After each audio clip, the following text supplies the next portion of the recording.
There's no question that everything about Saros is a response to Housemarque's last game, Returnal. Did you feel like Returnal's story was a bit too vague? Saros takes the exact opposite approach with its narrative. Perhaps you never got to experience Returnal's story because of its difficulty. Well, while Saros is no walk in the park, Housemarque has deliberately eased up on the punishment. In many ways, Saros is a better and arguably more fun game than Returnal, but in sanding down the edges that made its predecessor so beloved, Saros ends up being the lesser of the two. Poison. It was promised.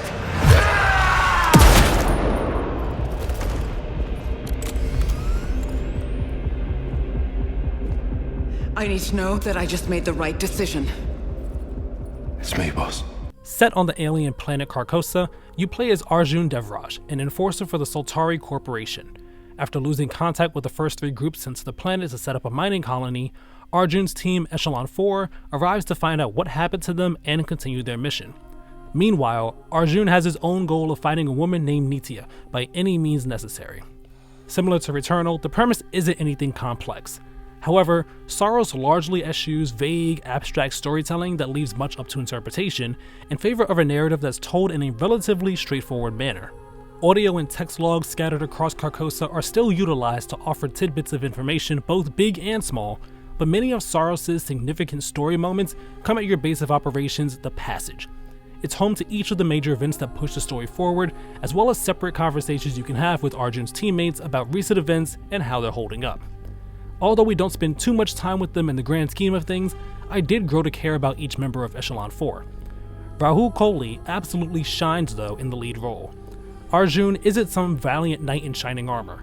He's a flawed individual who's focused solely on what he wants, and Kohli imbues Arjun with the desperation and intensity of a man who will stop at nothing to see his goal come to fruition. This is what it does. It gets in our heads, and it twists, and it turns. Ironically, it's possible to miss out on some of these fireside chats if you don't die much while advancing through the story. I died a total of 19 times before rolling credits on the true ending, with most of them happening in what I consider the first half of the game. Between those deaths and the times I voluntarily returned to the passage after completing a biome, I feel like I got the whole picture of these events, but I wouldn't be surprised if there were a few more scenarios I missed in the back half of the story. Frankly, if we were to compare the stories in Returnal and Saros, I don't think I would say that one is necessarily better than the other. Nevertheless, I do prefer the narrative changes Housemarque made here. Don't get me wrong, I thought the ominous ambiguity of Celine's ordeal on Atropos was compelling, but shifting to something more clearly defined and directed caused me to be more invested in the story that Saros was telling. This isn't to say that Saros lacks the persistent air of mystery that helped make Returnal's story so engrossing. Carcosa is a planet that gradually twists the minds of those who inhabit it. Desires become obsessions, fears and anxieties become weaponized. Because it's never made clear just how much time has passed between runs, I was frequently wondering whether certain events were actually happening, or if they were a result of Arjun himself falling victim to Carcosa's siren call as the situation became more dire and his fixation grew stronger. Dreamlike sequences that cryptically reveal details of Arjun's past also contribute to his dwindling credibility, causing his perspective to appear even more unreliable. Then there's Carcosa itself and its history, both of which I found to be deeply fascinating. I loved exploring each biome and coming across rooms with massive smoke clouds that portrayed a brief moment from Carcosa's past, offering insight into how the planet got to its current state. Looking at the statues across the planet, I couldn't help but be disturbed and enthralled by how they appear to have been made out of bodies that were merged together. When Saros' signature eclipse is triggered, Carcosa comes to life in unexpected ways. Tendrils spring into action. Once safe waters become corrosive. The cold depths become an active foundry. War breaks out at a long-destroyed fortress. All the while, the mesmerizing eclipse hangs in the air like the Eye of Sauron, overseeing all and beckoning you forward. I really enjoyed the mysteries that Saros presented throughout its story, and was always eager to find out more about what was happening on Carcosa. By and large, the most important loose ends and lingering questions are definitively answered, leaving little room for misunderstandings once you reach the story's conclusion. That said, some elements of the overarching narrative do remain open for interpretation, and it's been fun seeing the fanbase speculate on these various details.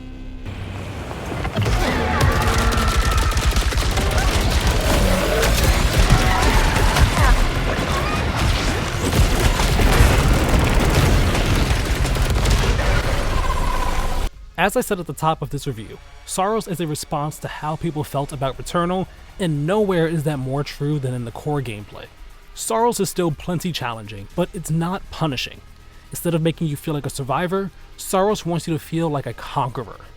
To fit this new design philosophy, Housemarque has evolved and refined the mechanics they introduced in Returnal and amplified the challenge. At the same time, they've also made things a bit easier, for better and for worse. The primary reason Returnal was so punishing was the length of its runs and the fact that at launch, there was no way to stop playing without losing your progress. Saros addresses both issues by having a suspend and quit function on day 1 that allows you to leave the game and keep your run progress saved so long as you aren't in the middle of a boss fight. Being able to teleport back to the passage at the end of each biome also allows you to make a run as long or as short as you want. Even better is being able to use the teleporter to start your run at any biome you desire. Not having to start a run all the way from biome 1 if you died in biome 5 is great for story progression, but is even better for collecting resources and opening paths that were once inaccessible after gaining a new traversal ability. Sure, these changes make things easier, but they're welcome ones that we can all benefit from. One of the biggest changes is the addition of permanent upgrades that persist beyond runs. Back at the passage, you can access a progression tree called the Armor Matrix. It's filled with stat boosts for your health, power, and Lucenite gain rate, along with upgrades to things like your starting proficiency level and how staggered an enemy becomes after performing a parry. Perhaps the most important of these is the second chance upgrade that gives you another opportunity to continue the fight if enemies get the better of you during a run. These upgrades are unlocked with Lucenite and a rare resource called Halcyon that can occasionally be found during a run. If you're worried that having these persistent upgrades will make you feel overpowered as you progress through the story, worry not, since they merely keep you up to par with the difficulty of the biomes you've unlocked. You can also only advance so far in the Armor Matrix, since access to new segments is gated by defeating the next Overlord in the story. Combat is where Saros truly excels and proves its worth as a top-notch action game. Enemies are aggressive and decorate the screen with more colorful orbs and lasers than I ever remember dealing with during standard fights in Returnal. Here, you're given reasons to consider facing them head-on instead of only dodging them. Blue orbs deal damage, but absorbing them with your shield protects you and recharges your power bar. Red orbs can't be blocked, but they can be parried with a well-timed melee hit. Yellow orbs don't directly damage you, and instead override your maximum health with corruption that can only be removed by using your power weapon. Being corrupted is normally a bad thing, but once you unlock weapon variants that deal more damage based on how much corruption you've accrued, it becomes a risk to consider taking. There's a lot to think about, and it can be overwhelming to have enemies with different movesets send all kinds of multicolored barrages at you from all sides, yet it was a challenge I always welcomed with a smile on my face. I love how it adds depth to the bullet hell gameplay that Housemarque is known for, encouraging me to remain alert and not just stay on the defensive, but to turn that defense into offense so I can take control of battles. This is especially the case when going against the overlords at the end of each biome. As one would expect, they dial the pressure up to 11 and demand that you bring your A game to progress. The disappointment that comes from dying so close to the end of these fights is only matched by the immense satisfaction that comes from eking out a victory when death seemed inevitable. Thankfully, if you end up dying, you'll revive at the passage with the weapons you had in your possession. It's another change that some might feel is too forgiving, but I think it's a great choice to start your next run on a better foot than your last one.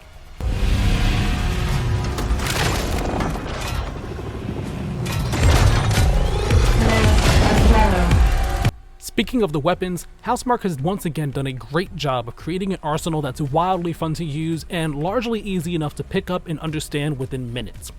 On its face, having only 5 weapon types doesn't seem like much variety, but each weapon has 3 variants that change how it operates, making for a total of 15 weapons to choose from. And that's not even mentioning the different traits that amplify your weapon's effectiveness. The team also continues to leverage the DualSense's adaptive triggers in creative ways. If you don't press L2, your gun uses its primary firing mode. Hold it down halfway, and you'll trigger the weapon's alternate firing mode. The Horde shotgun, for example, ordinarily shoots in a horizontal spread and changes to a more concentrated vertical spread with its alternate firing mode. On the other hand, the Annihilator shotgun turns into a grenade launcher with its alternate firing mode, allowing you to easily stagger enemies for quick one-hit melee kills. One of my favorites was the Ricochet hand cannon, since its alt fire not only let me shoot as fast as I could pull the trigger, but, as the name implies, its bullets bounced off walls and enemies, letting me clear entire rooms with ease. Another favorite was the repeater crossbow, or as I like to call it, the Electro Pylon Driver 2.0. This auto-fire weapon normally shoots out bolts in wide spreads, and its ult fire shoots a single bolt that splits into multiple homing bolts after hitting a wall or enemy. It's a strong weapon when you first find it, but once your proficiency is high enough and it's stacked with a full set of traits, it absolutely melts everything in its path. Rounding out your arsenal are power weapons. Activated by pressing down fully on L2, these more than live up to their namesake. They can't be spammed endlessly since usage of these weapons is governed by how much power you have, but they're invaluable in getting out of a tight jam and giving yourself a moment to breathe. The same goes for your overdrive attack, which takes even longer to charge up and deals even more damage. You'll also come across artifacts that grant buffs such as increases to your stats, more effective health pickups, or being healed by killing enemies. You can hold a good number of these, with upgrades from the armor matrix raising the amount of artifact slots Arjun has, so you'll find a lot during your runs. You see, although Saros is a more challenging game than Returnal, the tools on offer here highlight the key difference between the two. The latter was a game that pushed you to survive. No matter how many runs you did in Returnal, you'd regularly find yourself fighting for dear life and pulling out every trick in the book to make it to the next room in the hopes that you'd get some more health. Such a scenario is still possible in Saros, most notably when tackling the Nightmare Strand challenge rooms and the Overlords, but the systems and mechanics here push you to thrive. They empower you in a way that flips the roles and gradually makes you a force to be reckoned with. It wants you to be dashing and bounding around the space with guns blazing while avoiding attacks, charging towards foes as you absorb their projectiles, using that energy to fire off your power weapon, blasting another group of enemies with your primary weapon, then zipping across the room to perform a melee attack on a distant staggered enemy. By the time I reached the final biome, it was no longer a question of how I'd survive, but how I'd obliterate every creature Carcosa threw at me in one fast-paced, white-knuckle battle after another that always had my brain operating on overdrive.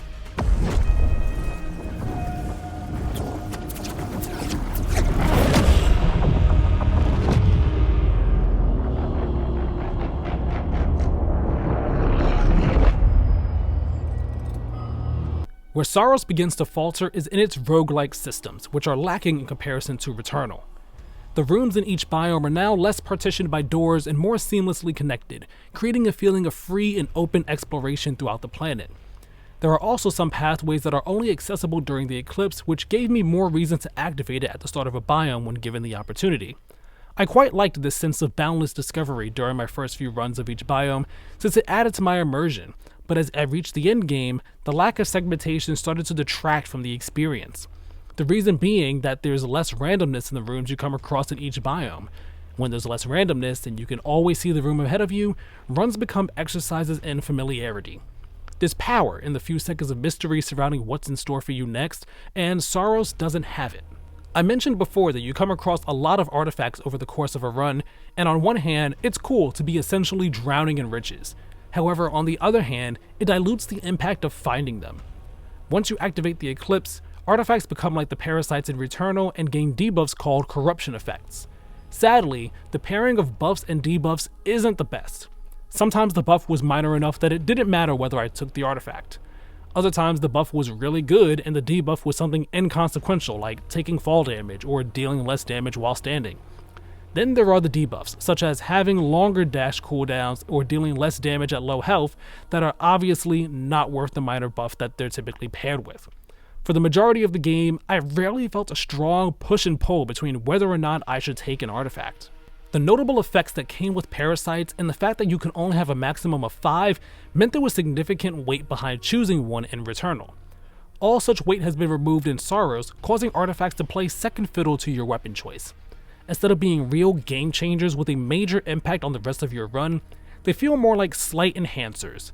This is doubly the case since the corruption effects of any artifacts you have are cleansed and removed after defeating an overlord, so you keep all the benefits and none of the detriments. I get Housemarque wanting to make Saros more approachable to those who felt Returnal was too difficult, but this change sands away some of the edge that made runs in their last title so enjoyable. It isn't until late in the story when your stats are high enough that Saros actually adds weight to artifact choices with the introduction of volatility. Picking up artifacts will come with the chance of pushing your drive, command, and resilience attributes over their limit and making them volatile. Depending on the volatile attribute, you either won't be able to view enemy health, won't see corruption effects on artifacts, or will lose all your collected Lucenite upon death. With such high stakes, the risk of triggering these debuffs made me weigh my options carefully after several hours of not having done so prior. Although it makes sense to hold back on the more punishing systems so that more people can see Saros through to completion, I wish this one had come sooner. If you want to make the experience more difficult for yourself, that's when you turn to the Carcosan modifiers. These allow you to make runs more challenging by tweaking things such as enemy damage output, corruption accumulation, the strength of your own weapons, or even turning off the upgrades you get from the armor matrix. Conversely, some modifiers make runs easier. You can only apply 6 of each type of modifier, and they all have a cost, with stronger ones costing more points, so you can't just apply as many as you want. Saros also maintains a minimum level of difficulty by requiring your modifiers to remain in balance, or, if you're a glutton for punishment, letting you tip the scales wildly in favor of your adversaries.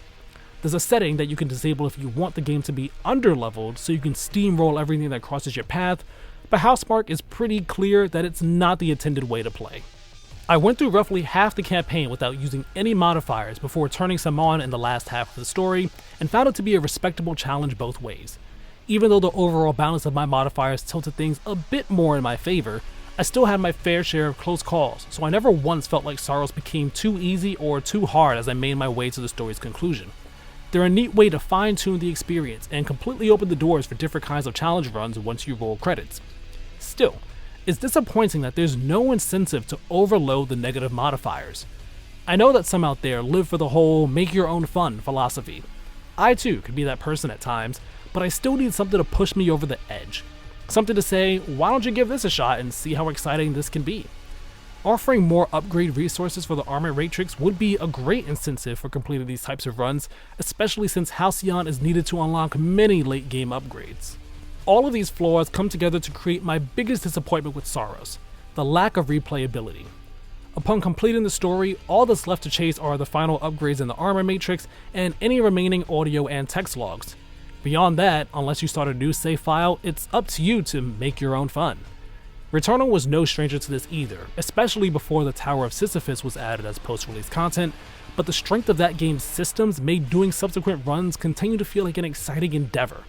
With Saros, the only excitement stems from how enjoyable combat is. I love the biomes, but they quickly become very familiar to progress through. Artifacts barely have weight behind them, so they just become things to grab and make you stronger than you already are. Since you're essentially a one-man army, the challenge becomes one you have to place on yourself through modifiers or other self-imposed rules. And with nothing to strive for in these new runs, the only reason to do any of this is purely for the love of the game. I have love for Saros, but not enough to do more than 2 post-game runs right now. This world has a plan for us all. What are you talking about? Why mourn yesterday when we have tomorrow? A glorious tomorrow. When Saros is firing on all cylinders, it's a great game. But through a combination of the watered-down roguelike systems and nothing meaningful to chase upon completion, any desire to spin the block on Carcosa has largely been ripped away. It's a testament to the inventive gunplay, exhilarating combat, and compelling story that these issues largely fade into the background when you're in the midst of battle, moving from one fight to another. Saros might not keep you around for a long time, but it'll show you one hell of a good time.